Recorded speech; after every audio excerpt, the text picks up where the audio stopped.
Day 21. I wanted to answer one of the questions that I got. One of you asked about a little bit more, if I could speak about what is the nature of this consecration that we're going to be doing on the 15th. I mean, it's a big deal. And we haven't spoken about consecration per se. So I wanted to do a little bit of an explainer on that. Now, I'm going to be leaning on this book that I discovered in a library. This is The Meaning of Consecration Today by Father Rene Laurentine by Ignatius Press. Now this is pretty, it's not super dense, but it's more of an explainer on the history of consecration and what is this about, specifically when it comes to Marian consecration. That's what the hence the Our Lady is here on the front of the book. Now, when we talk about consecration to the Blessed Virgin Mary, there's some important things to keep clear. Now, first of all, with St. Louis de Montfort, when he speaks about consecration, he'll use terminology that's in a certain way intermixed. He'll speaking about we speak about being consecrated to the Blessed Virgin Mary, but when he's being more precise, he speaks about how we're going to be consecrating ourselves to God through the Blessed Virgin Mary. Very important distinction. And so when we really want to understand what are we doing, we're not consecrating ourselves to Mary in a way that really ought to be directed towards God. It is, we're consecrating ourselves to God through Mary. Now, he uses those two interchangeably. And so, and even, I know I've been doing it a bit, and you'll see it in the readings and so forth that we've had. We speak about, we're consecrated to Mary. No, really, God is the only one that we can really consecrate ourselves to. And it starts with our baptism. To be consecrated means to be set aside, to be called apart in a special way that we're reserved for God. That's what our baptism does. But our baptism is something that takes a lifetime to be developing the graces that we've received there in kernel form and seed form, for that to grow and nourish. And so when we say we're going to be consecrating ourselves to God through the Blessed Virgin Mary, what we're doing is we are entrusting our consecration to God. We're entrusting it to Mary so that she helps us, so that she guides it, so that she leads us in that process of having the seed of our baptism develop more fully. So now, what the book here, Father Laurentine, goes through is like when he speaks like in good, much more clear language. He basically has 4 points that he wants to that he uses to describe what actual consecration is. First of all, it's what I just mentioned. Consecration is first and foremost to God. And God's the one that actually pulls us apart. We're not like necessarily doing it ourselves. He wants our collaboration with it, but God is the one that's pulling us and setting us apart. Second of all, is that the real consecration comes at our baptism, which I just mentioned.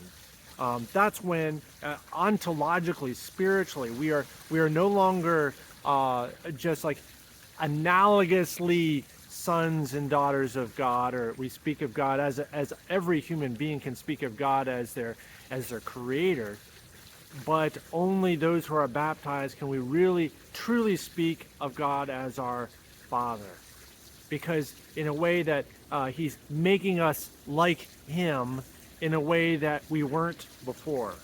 I just listened to Father Mike Schmidt's video yesterday, helping someone prepare for baptism tomorrow, an adult, and there in Father Mike's video he talks about Pinocchio and how Pinocchio is a marionette, and he speaks about Geppetto as his father, but he really isn't until he actually becomes a boy.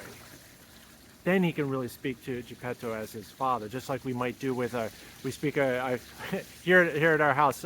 We have a dog, and many people talk about their dogs as their fur babies or their children and things like that. And it's just analogy. It's analogy, but it's not really. Only an actual child could be your child. And so the consecration that God does to us in our baptism is precisely that. He's changing us, lifting us up, changing us ontologically in our soul to actually make us adopted sons of God. And so we have God's divine nature in us. So he's not looking at us as a creature anymore, but he's looking at us as something that is the same as he is. And it's a gift that he's given us. So that's what this consecration is. Okay, so no, third point. God does nothing in us or without us. God does nothing in or to us without us. God wants our free collaboration in this consecration to him. It's not something he's going to force on us. The devil would love to do that. When the devil tries to do stuff, he tries to force us into things or coerce us into things. God leaves us free. And so this consecration that we're going to be doing is entrusting to Mary is something they're going to be doing freely, and God's is like he's like, okay. It's almost as if God's saying, "I would love to do this for you. Will you receive it?"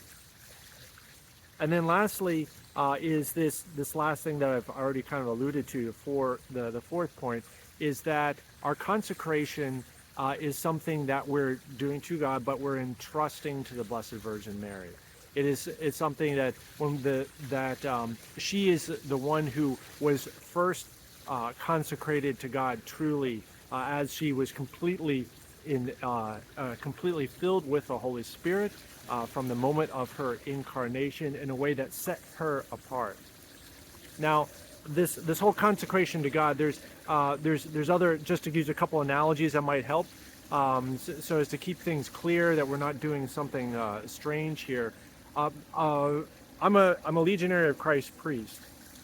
I am consecrated to God in this congregation, but the congregation is the help, it's the support, it's the structure. Just like a Franciscan, he's not consecrated to St. Francis.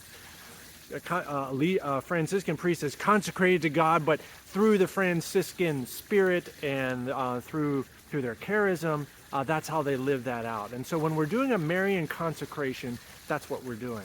We're consecrated to God, and we already are by our baptism, but we're entrusting it now in a very special way to the Blessed Virgin Mary, the one who was the first one to say yes and voluntarily collaborate with this plan of God. So I hope that gives us a little bit more clarity about what we're doing. We're going to need to spend a little bit more time on this because there's a lot of depth to this idea, and a lot of depth of who Mary is and why are we entrusting it to her. Couldn't we entrust it to St. Francis? Couldn't we entrust it to another saint in heaven? So, well, we could. You can entrust it to as many people as you want. Padre Pio is a great one to entrust things to.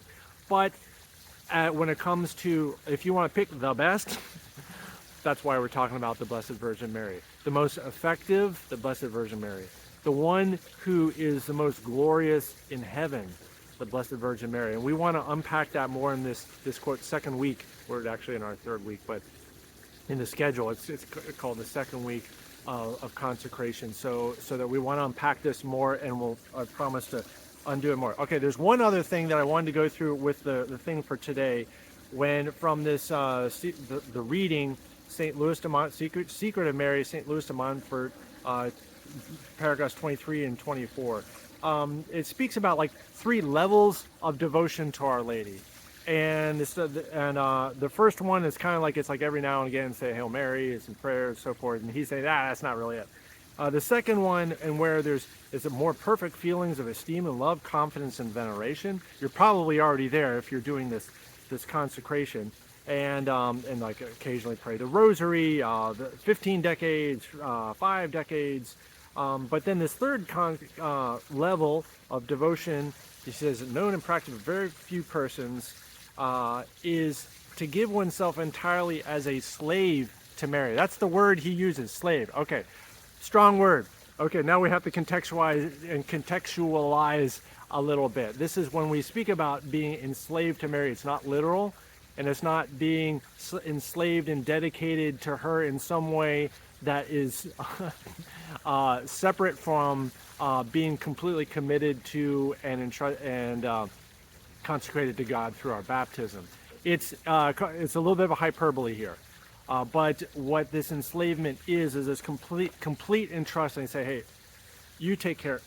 I'm turning this my life, this whole consecration to God, this whole baptism, the development of those graces and the seeds, and my decisions, and my heart. Mary, I'm entrusting it to you completely, 100%, and all my things, and all my life, and my career, and my family. It said, please.